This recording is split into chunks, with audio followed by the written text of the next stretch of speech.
UEFA Euro 2012, sponsored by Sharp.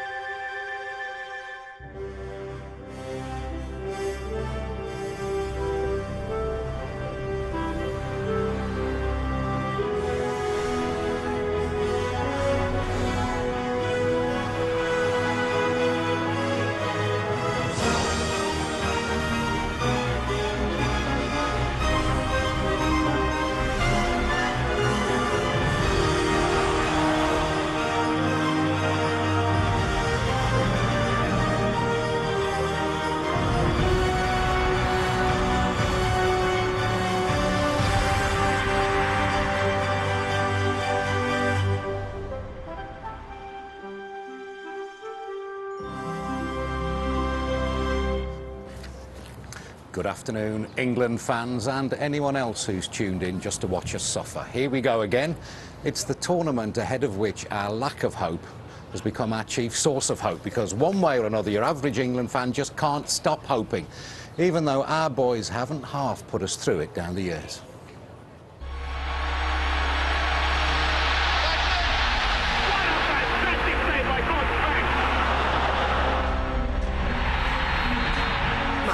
Handled the ball into the goal, didn't he? And score! Look at that, oh my goodness, look at that look on his face. England, sadly are out. Gascoigne, he can finish it here! This is a fantastic England performance now. He's flying up for that. And England are out. It's a wonderful goal! Seaman's caught off his line. Oh, the boy with the world at his feet. Echoes of Beckham in St Etienne 8 years ago. Lampard! That definitely went over the line. Captain's example. Flying up for that. Can finish it here. This is a fantastic England performance now. We salute the resolute band of England fans who've travelled to the far east of Ukraine, to Donetsk. It's a name to conjure with, not on anyone's tourist trail, this place, but these fans will cherish memories of it for a long time to come if their team can beat the French in the Donbass arena today. Roy Hodgson's record as national manager is short but pleasingly unblemished. Played 2, won 2, scored 2, conceded none. Make it a hat-trick of wins today and all that realism and quiet pessimism will go right out the window. As for the French, they're unbeaten in 21 games and start favourites to win this group. But are we intimidated? Well, yes, we are a bit, but let's hope today's the day the tables start turning. I'll tell you one thing, our tracksuits are definitely nicer than these all-white abominations. Just look at them. It's England against France in the European Championship finals, and it's coming up live on ITV1 and ITV1 HD. Kick-off is at 5 o'clock. It seemed only right and proper to ask a Frenchman to join us for this one, so Patrick Vieira's here. Outnumbered 2-1, though, by the English, Jamie Carragher and Gareth Southgate, just short of 100 caps between them. What's going on in the pit of your stomach at this moment, then, Jamie? I'm quietly confident England can get a result. I mean, seems to be a lot of pessimism in the country, people you speak to, but I don't see it like that. I think France are slight favourites. Both had poor World Cups, and I think since then both teams have changed, and both teams are on the up really. And France are slight favourite to me, but I don't think it's nothing to fear for England. You'll have heard from Steven Gerrard today. How does he sound? I think they just want to get the first game started. I think when you go to a tournament, you're watching the games in the hotel on the TV, and I think you just want to get your first game out the way. And I think everyone will be chomping at the bit to get started, building up for 3 or 4 weeks for this first game. Now I think you just want to get out and play. What about you, Patrick? Quiet, confident, a trifle arrogant even? Just quite convinced you're going to win? I can just see it in your deportment. Not that confident, because it's never easy to play against the English. But exciting because I can't wait to look at Nasri, Benzema, Rubé play together, because there's a big expectation on these 3 players. So really exciting, yes. What would they be fearful of with England? Don't say nothing. Just lead us to believe with fright or something. We know that the English were always going to fight until the end. The spirit of the English camp is really strong. And have so many players who've been playing in England in the last few years. So We know it's going to be tough. We know it's going to be really hard. And it's going to be a really difficult team to play against. So I'm confident, but not too much. He's a bit too confident. I'll tell you that. I'll tell you He's now, pretending not to be, but we know he is. I don't like it. What's your worry at this stage? What must we avoid doing at all costs? I mean, obviously you don't want to do what the Ireland did last night, but... Yeah, it's not a concern. I think there's a little bit of an unknown of what we're going to get with this England team. It's quite a fresh team. There's lots of players playing their first tournament. I'm excited to see what they can go and do. I think we know that Roy Hodgson will be solid in his setup. And the last time we beat France was '97 in the tournoi, and we both played in that game. We didn't play particularly well, we defended well as a team, and we pinched the goal, and that might be what we have to do today to get the win. Let's get the team news, shall we? Gabriel Clark is at the Donbass Arena for us. Gabriel? Well, Roy Hodgson actually delayed telling his players the team until lunchtime today, and he's been a lot more positive than many had predicted. 18-year-old Alex Oxlade-Chamberlain becomes England's third youngest player at a major tournament behind two players called Rooney and Owen. So this is the way that England line up. Oxlade-Chamberlain is preferred to Stuart Downing on the left. What a big day for Danny Welbeck. 5 caps, he plays the lone striker role. Jarrod and Parker will have to work hard in the engine room. The back four, very experienced, but Terry and Lescott have only started 2 England games together, both against Andorra. France had a decision to make over their first-choice midfielder, Yann M'Vila, who is just back from injury. He'll not be risked. Alou Diarra will anchor midfield, just behind Newcastle's Yohan Cabaye and Chelsea's Florin Malouda. Their strength is their musketeering front three, Nasri, Benzema and Ribéry. Not so impressive has been the French defence. Well, Donetsk is the French base camp, so they've had more time to acclimatise to the heat here. We expect it to be around 28 degrees or so at kick-off time. But, you know, England have 4,000 fans here helping them make themselves at home.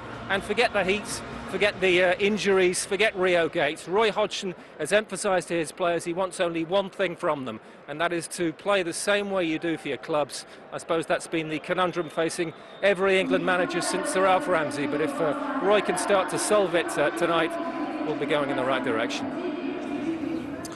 Jamie, what has he seen in Oxlade-Chamberlain, do you suppose, to get him on the team sheet? Well, he must have done really well in training, because Roy Hodgson likes to, you know, the drillers players, and for Roy Hodgson's teams, the wide men are so important, offensively but also defensively. Now, you see Oxlade-Chamberlain's a winger, really, so he must have done a lot of work on him defensively, and he must have been impressed by that. For him to go with a player like that so young, it's not something you would have expected Roy Hodgson to do, so I think he must have done really well on the training ground and also in the game.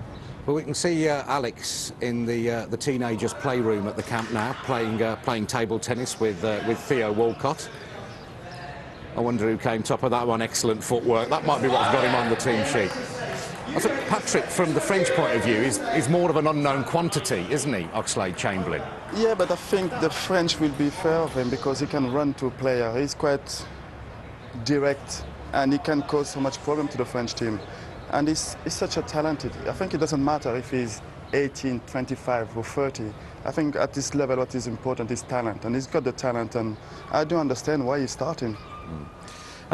As far as Downing's concerned, you've managed him, Jamie's played with him. You've got to feel sorry for that. He gets called in and everyone says it's a bad idea. Then he looks like he's started, and at the last moment he finds out he isn't. Is he strong enough to play a role later in the tournament? Well, that's something that I think he's got to add to his armoury, really, that mental toughness. And I think that there's no doubt in his technical ability as a player.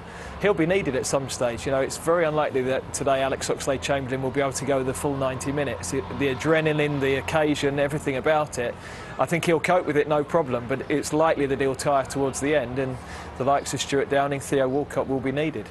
Is this the French team you would have picked, Patrick?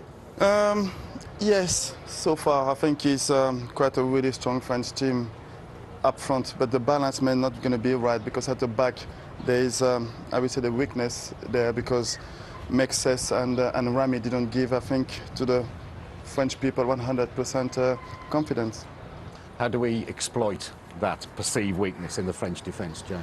Well, I don't just think it's the defence. I think the front three for the French is probably as good as anything in the tournament, really. We'll wait to see in the game, see what they're like. But you look at the midfield as well, Diarra and Malouda. I mean, that's not what we had here when you were playing, or Petit, you know, Makelele, all these type of players. Not the French midfield that you would play. That's why it's really difficult for me to understand why there is so much frost about this game. Because when you look at the French team, I will not understand why the England will be afraid to play against and so many fair to play. They have to play and believe in themselves. They are as good as the French team. I don't want to see England. It's okay what we've done now, dropping off and that. But once the ball's in midfield, go and press them. Don't be standing off and letting these players play. They're not that good. I mean, Diarra and Malouda, they wouldn't get in ahead of Gerrard or Parker in the England team. So let's not stand off them.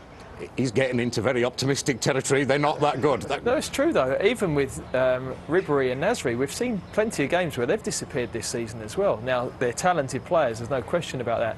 Benzema's a talented player. But you look around the full team, it's not an experienced French team. You know, when they won the World Cup, when they won the Europeans, they're players with 60, 70, 80 caps. I mean, we've got Terry, Ashley Cole that have both got 90 caps or more. Steven Gerrard's right up in that. So there's enough reasons for optimism. Okay, kick-off about 50 minutes away now. Here's the theatre of dreams tonight for England fans. I think they've rather copied Wembley way with that approach to the Donbass Arena, haven't they? Coming next, we'll hear from Roy Hodgson, who'll give us plenty of stuff about realism, as well as the odd bit of untrammelled optimism. When I go to bed and lay my head on the pillow at night, as yet I've yet to have a dream where we haven't won it. That's the spirit, Roy. Bring it on. England's tournament, for good or for ill, kicks off against France at the Donbass Arena in Donetsk in around 3/4 of an hour. It's Roy Hodgson getting a feel for the place. It's as hot as hell there. He looks rather cool, if you ask me. I got to spend some time with him in the relative calm of England's team hotel back in Hertfordshire, just before they headed out here.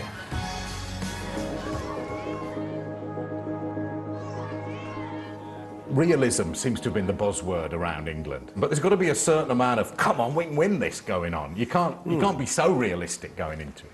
No, well, what is realistic? The most important thing we can do is just to try and make certain we're as well prepared as possible, and that we're as, you know, really motivated to give our best as we can possibly be. And then you see where the tournament takes you, because in the past it's not always the best team that has actually won the tournament anyway. Have you got a target in your mind? No, I'm not prepared to allow myself to make targets.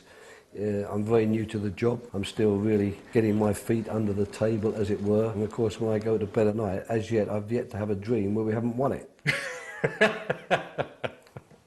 How do we win it? Is it on penalties or? No. Much simpler than that. I don't know if my heart will stand penalties, so in my dreams we win quite comfortably. Before the Oslo game, you know, you got the England job, but now it's your first game. Now you're going to stand there for the national anthem. Would you admit to having a lump in your throat then? Did it feel like an emotional moment to you? It felt like a good moment. I don't know that I want to overplay the emotional side of things. You know, I did think it was, you know, very nice to be standing there with my staff around me, looking at the players lined up and being able to sing my own national anthem, having in the past attempted, often quite poorly, to join in someone else's. So what have you had a bash at then? The Finnish one? Oh, that was very, very difficult, the Finnish one. I was just about hummed that one, but the Swiss one was a little bit better.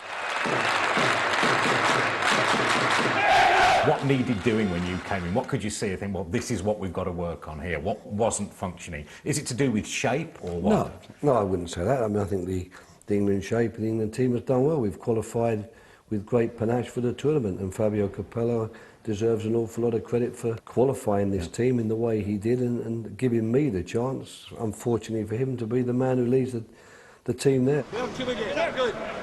What surprised you about the job? Was there anything you thought, well, I didn't think it was like this?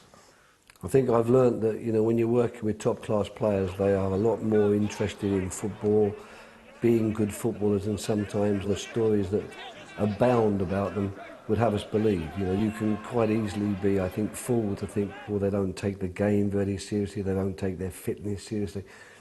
Nothing could be further from the truth. Going into that first game against France, are you confident? I believe that these players will not let the country down. But of course, anybody who makes promises in football hasn't been in football very long, because so many things can happen which turn all your best intentions to nothing at all. And, you know, of course, every time you say something remotely positive, as soon as it goes wrong, it comes back to haunt you. I wonder if his time at Liverpool still haunts him. What did you make of him when you were there and his way of working? Well, his way of working is well known, really. You drill on the side, you know, yourself from being a West Brom fan. And to be fair, it didn't go down too well at Liverpool, if I'm being totally honest. But I think at England, they won't have the players that much, so you'll see them every 6 weeks. So the training session's 4 or 5.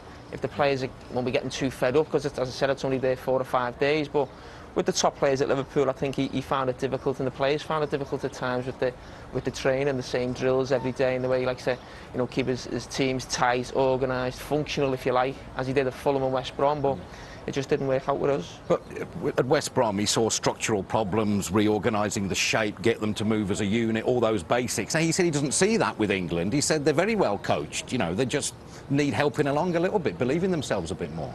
Yeah, and I think given time, if you speak to anybody that worked with him at Fulham, he likes to structure the attacking side of things as well. But I think any coach going into a new club or a new job will always start from the back first. Mancini did it at Manchester City. We were forever saying that first year they're a bit defensive, but he got that part sorted, and then you can build from that, I think. So I think for a manager, what is really important is the defense. He tried to build a strong defense, then go to the midfield and go up front. But to win that kind of competition, you need to be well organised.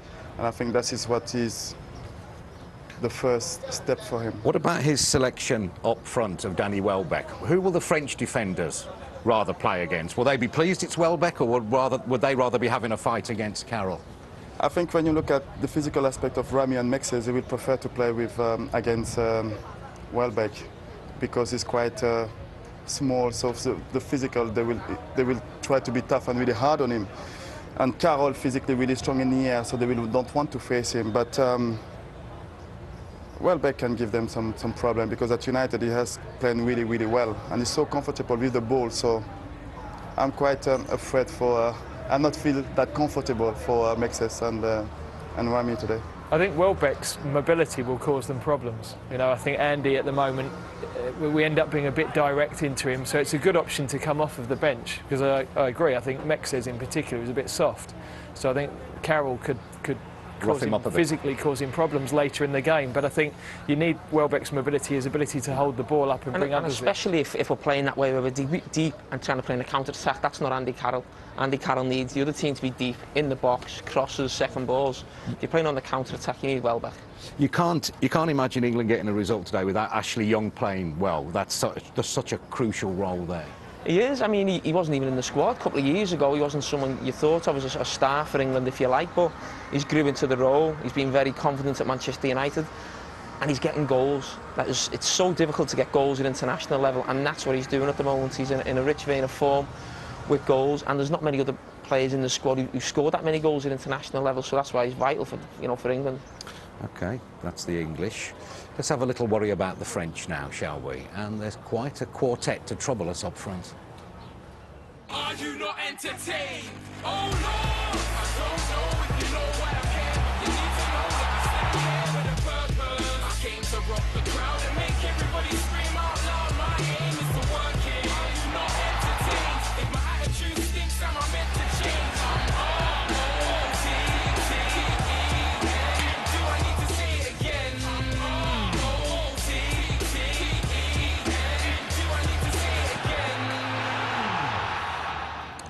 Well, in those montages, Gareth, it can make anyone look sort of unplayable, but they did there, didn't they?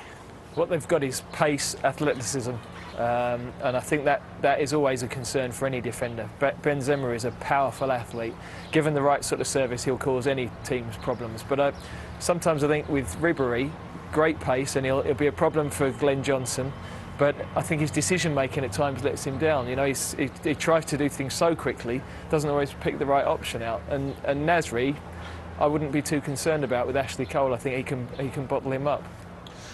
We've got some footage from the camp. I don't know whether you can explain this, Patrick, but it's a cryotherapy chamber with Ribéry in it. It gets down to 170 degrees below freezing. That's completely new. I never... We've actually got one of these at ITV Sport, and we lower Roy Keane into it when he needs when he's at risk of overheating. We've got these ice jackets here. I mean, what's all this about? You know what? This is the first time I've seen these pictures. I feel really strange. Feel like a robot. Yeah. And it's quite first time I've seen these pictures. Yeah. Do you like an ice bath yourself, Jamie? I love them. Yeah. I mean, when we seen the caption of that. Takes me back to the World Cup in Germany 2006. I mean, the weather then was so hot, and you normally get the ice bath after the game. I was in it at half-time, up to my neck, so it was... So how stifling it was that day. How could you hear the Ericsson team talk? Well, he didn't say too much. It was always good first half, not so good second half. I wasn't going to miss much, was I? What should England worry about, or how do they contain those front four? I know they won't all be on at the same time, but how do you deal with them as a defence? Well, I think down Ribery's side, Glenn Johnson will be looking for help from James Milner, definitely. I think that's one of the reasons James Milner's in the side.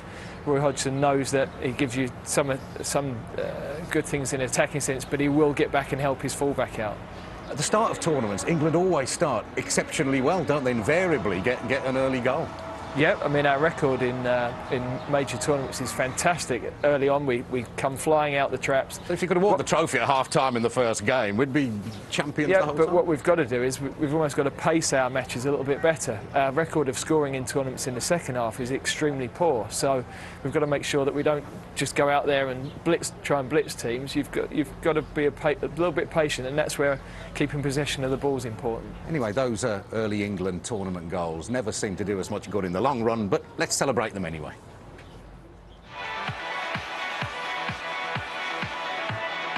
And a goal! Robson in under 30 seconds. Played in towards Lineker. It's a goal for England, surely!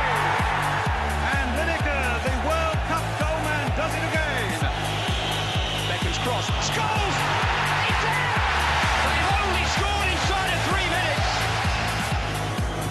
It's Beckham. Oh, and it's crept in. Less than 3 minutes in. And all the acclaim is going to the England skipper. Rolled into Rooney, just beyond him, but it will come for Heskey. And here's Steven Gerrard. And England take the lead. Lift off inside of 4 minutes. And captain's goal from Steven Gerrard. Welcome back. England are about to join this Euro party. Alex Oxlade-Chamberlain, at the tender age of 18, will start, as will Danny Welbeck there and his Man United teammate Ashley Young. At the back, John Terry will start alongside Jolyon Lescott, will be his partner at the back. How about hearing from the skipper now? Gabriel Clark's been talking to them.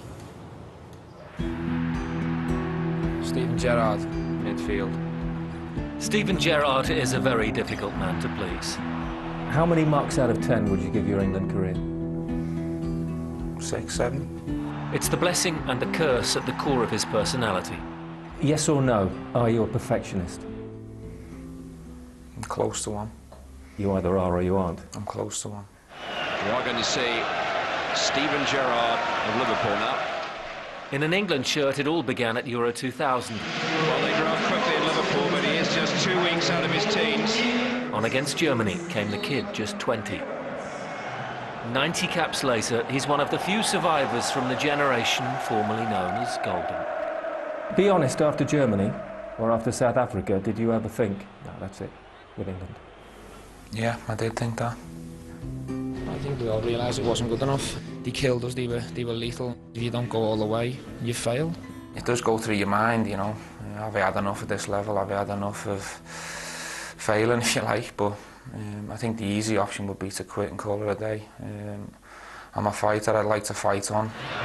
It's a clever turn, still Gerrard goes on. Oh, what a goal that is! A brilliant goal from the England captain. Jamie Carragher has said you're second only to Bobby Charlton as England's greatest player. That's very nice to hear that from a player like Jamie, but he's my best mate, so I won't read too much into that. Caught hold of that, all right. Do you regard yourself as an England great? No. No. I think you'd have to come home from a tournament and the supporters are really happy with your performance, and you'd have to be proud of what you've achieved, but there's not many England heroes in my opinion. The trouble with Stevie, say his critics, is that he can't grab an international and shake it into submission, Liverpool style. It's Gerrard! But he's just another star who can't summon up his club form. Steven Gerrard! And yet at tournaments, he's provided a fair chunk of the reasons to be cheerful. Oh, fantastic! That's It's the Gerrard we know. Before the unhappy endings. It's another excruciating World Cup exit for England. Watch England v France only on ITV. Euro 2004, do you have a wrong to right? Personally? Maybe if you're talking about the back pass. We lost that opening game. I made one of them big mistakes in the game, yeah, but we lost it as a team. Zidane. And England have just been ambushed. Monday night's all about the team, it's not about me. A win would be fantastic, but if we avoid defeat, we've got off to a good start. Would you take a draw now? Yeah. Because? Because they're a fantastic team, because we're the underdogs, and because we can still top the group with a draw. Sit a little step to your right, thank you. It's England major tournament number? 4, 5. Really? Okay. You're getting on a bit. I am. National service has spread over 12 years and every position asked of the modern midfielder. I'm pleased to announce that Steven Gerrard will captain the team. Now he has the armband, and at last a manager's full faith. I know him, of course, as a player. I know him as a person. I know how committed he is to the England cause. Never has he been more central to England's hopes. No Lampard, no Beckham, no Neville, no Rio, no Rooney. Do you feel you are carrying a bigger burden than ever? Yeah, but that's fine. When people look at you as a big player, you've got to take the responsibility and the burden on your shoulders and get on with it. Is this Stevie's last stand? We'll see. Okay, lovely, thank you. Okay, cheers. Cheers.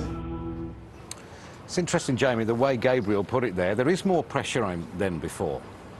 Well, yeah, maybe that comes also, you know, with the captaincy. Everyone's going to look at him now. He's the leader of the team, and in the past he's always been a sort of caretaker, really, when he's had the armband, and now he's got it for real, and I think that gives him an extra authority. In the nicest possible way, John Terry's been put back in his box, hasn't he? He's been told to concentrate on defending rather than being a very vocal vice-captain or whatever. Is that going to help? I think it will do, yeah. I think in South Africa, Stephen still felt that he probably wasn't the real captain. John Terry probably still wanted the captaincy. He was probably disappointed at the time. Rio was captain of the tournament, got injured, so it still felt as if, as I said before, Stevie was like a caretaker, if you like, until them players were fit, and eventually Fabio gave it back to John Terry, which I thought at the time was probably a mistake, really, and I think he should have just left it with Stevie, and I think he's rightfully got the armband now. Can he grab an international by the scruff of the neck, like he's done with Liverpool in the past? Well, I think it's a bit harsh, you know, really. I think he has done plenty of times, but I think what player does do that at international level now? We see Ronaldo, we see the same about Ronaldo, he's one of the top players in the world.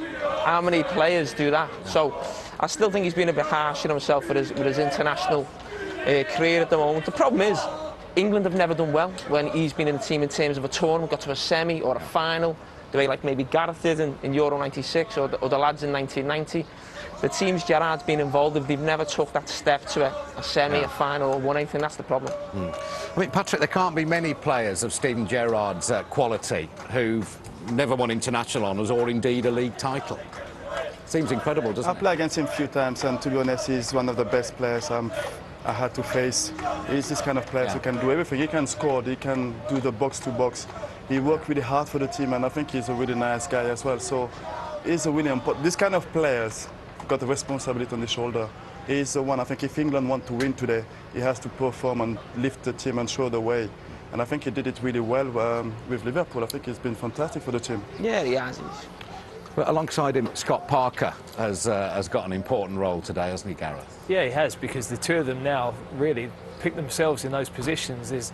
You'd be concerned if either of them get an injury through this tournament, who comes in and replaces them that can do a similar type of job. And I think Scott Parker's waited a long time for his chance. He had, I think, his first 5 caps. He had 4 different England managers, so that was the duration between each cap.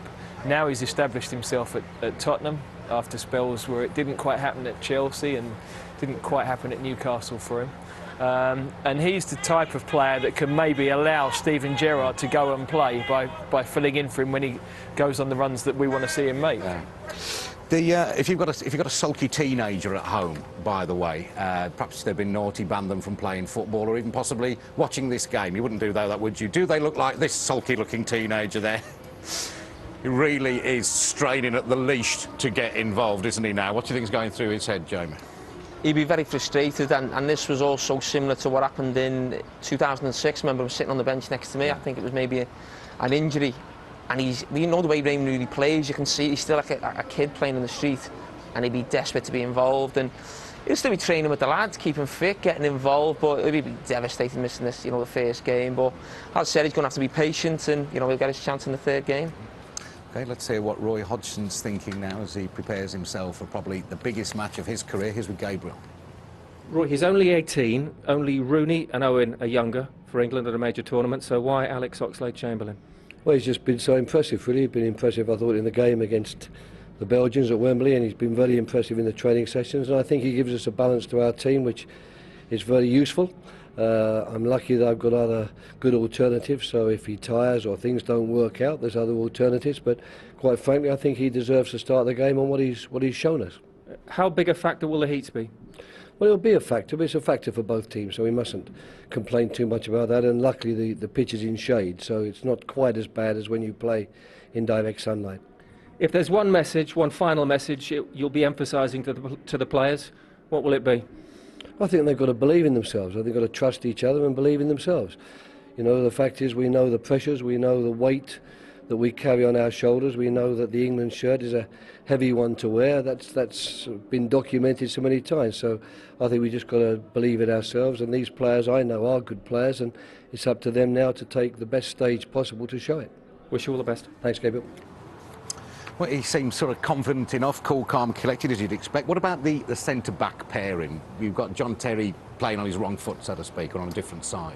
Yeah, I'd like to have seen Jagielka in there. Not against Lescott. He had a great season, won the championship at Manchester City. But I just think John Terry's relationship with Ashley Cole, and I just think he looks so much more comfortable on the left. I don't know if he's played on too many times on the right for England, but the last time I can remember was the Germany game, and that never went so well. And I just think he looks so much more comfortable there, and I don't think there's too much in it between Jagielka and Lescott, to be honest. So I'd have gone Jagielka with Terry just staying where he was. I think it makes a difference. People will find it strange. I was a right-footed player that played left side centre-back. And you would think moving to the right should be more comfortable for you, but you get used to turning in certain ways. Your angles on the pitch are different. You're defending near post crosses from a different side, you're defending far post crosses from a different angle, and it just disorientates you a little bit. He'll be able to cope with it, but he won't feel entirely comfortable on that right-hand side, that's for sure. I think it's quite really difficult because you're supposed to pick up the best player in the position where they used to play with their club. And I think when you look at Julian Lescott, he may deserve to start this game because it's been fantastic with Manchester City. And that will not give the right balance to the back four because Ashley Cole and John Terry playing together at Chelsea, they used to play together. But I think if we went to that system, it's because the players are comfortable to play that way. Well, England haven't been especially lucky with injuries, but this is getting ridiculous now. Poor Ray Clements, the goalkeeping coach, has snapped an Achilles tendon in the warm-up, would you believe? Poor Ray, off to get that sorted. I do hope he gets that sorted and does still get to see the game. Less than 20 minutes until kick-off in Donetsk, and the opportunity for England and or France to get us thinking that 2012 could be their Euros year.